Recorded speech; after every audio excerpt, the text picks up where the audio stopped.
What's going on, guys? TheDizzyBiker here. Hope everyone's okay and had a great New Year and Christmas.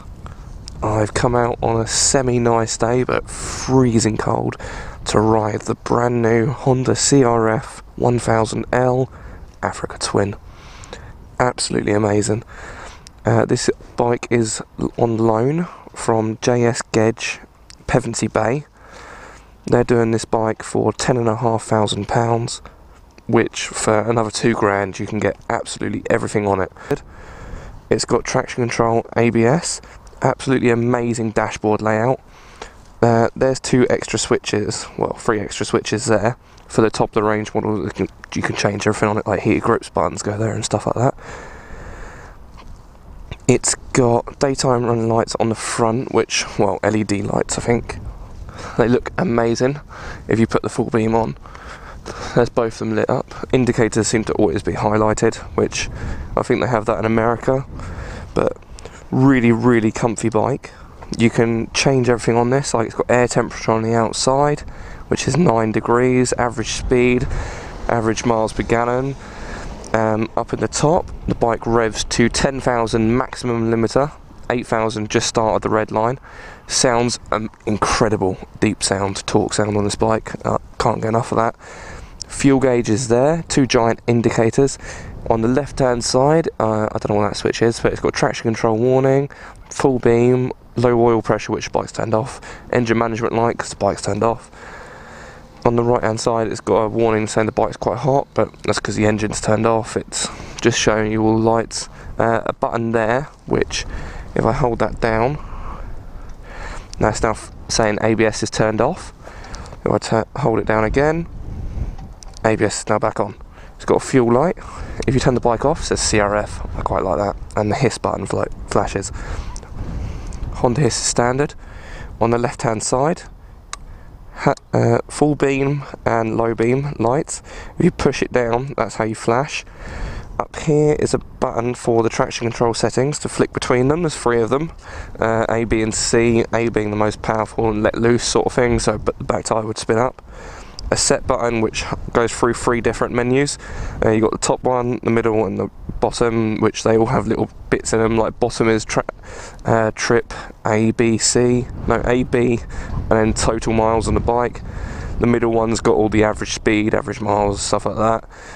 And the top one flicks between air temperature on the outside, oil temperature of the bike, and a bunch of other stuff that if you're touring you probably want to know. When you get on the bike, oh, nice, really comfy seat. It's got adjustable rear suspension, adjustable front suspension. To start the bike, twist the key, everything does its bits on there. I'll just get a little zoom in, people that actually want to see that. Well, not a zoom in, just a head moving forward. There you go, and that's the dashboard. Hopefully you can see all that. It's in gear at the moment, just take it out of gear. You start the bike, you push that down to let the kill switch and the fuel pumps do its thing. That is the kill switch, I had it up by the way when I stopped the bike. Hazard lights. Start the bike, push it down.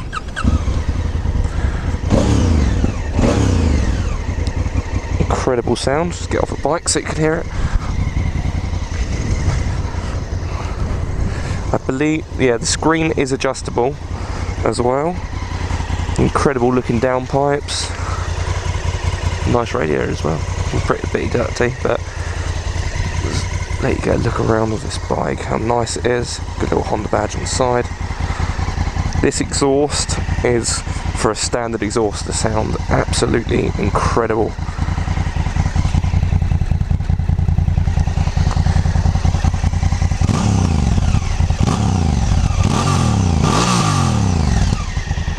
Pops and everything. I've never seen a standard exhaust pop so much.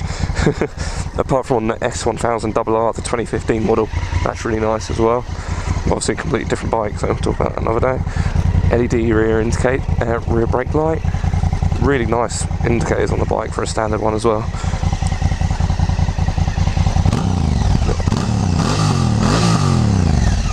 Pops, backfires for a standard exhaust. How incredible is that? What will they think of next? Alright, we'll do a quick ride on the bike because it's freezing cold and it looks like it's about to rain again. About 2 weeks of constant rain in England at the moment. You get the traction control light goes out first, then the ABS light. This bike does power wheelie as well. Absolutely incredible for a bike this big to power wheelie. It doesn't feel all too heavy, to be honest. It feels like a much lighter bike. The weight is very low down on it. I know it's windy and I'm sorry for that. I can't really help that, but I'm trying to keep the lid up just so you can hear the absolutely amazing sound from this bike. Right, we're going straight into a 40. Pickup on the bike is really nice on this as well.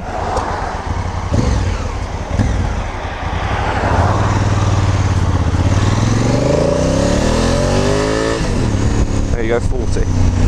40 in first gear on a touring bike, to be honest, isn't that bad unless you're looking at something that's got the inline 4 in it. But for a twin, it's pretty good. We're going to take it out to a 70, see what it's like at 70, even though this wind is extremely horrible.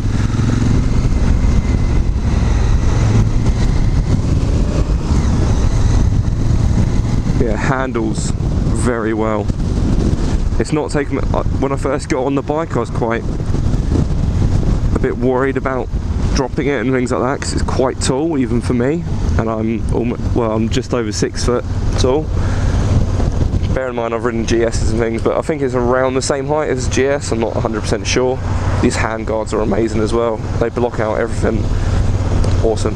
All it needs now is heated grips and you'll be nice and toasty. But obviously there's everything like that is in touring pack for the bike, I think. Covers everything you really need to go touring. Even all the top boxes and stuff. On the red one of this bike that they've got up there at the moment, it's a DCT model, so that means it's automatic. It's got like flappy paddle thing on it as well. Not really my cup of tea, but it might be someone else's. Maybe for a beginner tourer that's not really too comfortable with gears or things like that. But it's got colour matching boxes on it. They look quite nice, if you ask me. The brakes on this bike are incredible. The back brake is very sharp. Well, not very sharp to start off with, but if you hit it down hard enough, obviously it's going to be quite sharp. Doesn't lock the back tyre, which is nice. It's combined ABS. I'm trying to do this review kind of quick because I've only got 1 bar of battery on this camera now. I'm kind of worried about it. Recording in 1080 as well. Maybe I should try and make a video in a 2K. I think this camera's got that on it. It's a new camera I got for Christmas. Loving it.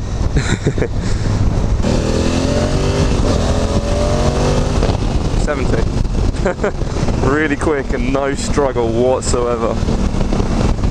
Drop that down again to 50. We're in third gear. 70. Top gear, 70 miles per hour, cruising at just under 4,000 revs, really comfortably. I don't think this screen likes me too much the way I've adjusted it, or because of the camera on the side of the head, it's blowing my head a little bit. But yeah, 70 miles per hour, just under 4,000 revs, absolutely perfect. That's the way you want to be, great fuel economy as well. If I, 5 degrees, down to on outside temperature.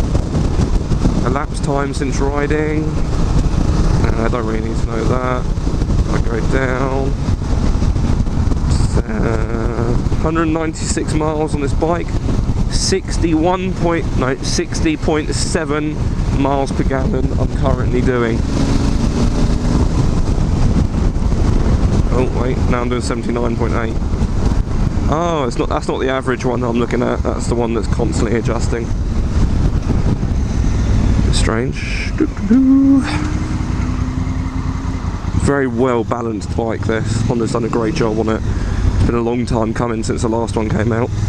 Really easy to flick it around a roundabout and things like that as well.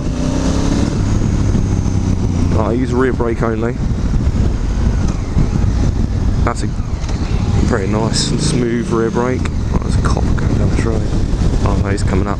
Perfect. Lovely and comfortable, swooping around the corner.